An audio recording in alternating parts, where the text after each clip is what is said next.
Hey guys, today I'm sharing my delicious sausage stuffing. This is everything you're going to need to make this easy recipe. The list of ingredients and measurements are always in the description below.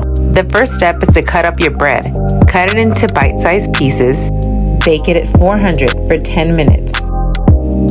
Once it's done, add it to a bowl and set it aside. The next step is to brown the sausage. Once it's done, set it aside. In the same pan, melt the butter and then add your peppers, celery, and onions. Cook that for a couple minutes and then add the seasoning and the garlic. And finally, the broth. Once it's all mixed, turn the heat off.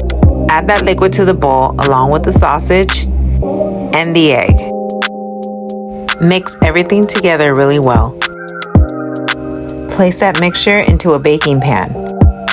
Cover it and bake it at 350 for about 40 minutes. Stuffing from scratch tastes so much better, and it does not have to be complicated. This recipe is so easy, very little ingredients, super delicious. You gotta try this.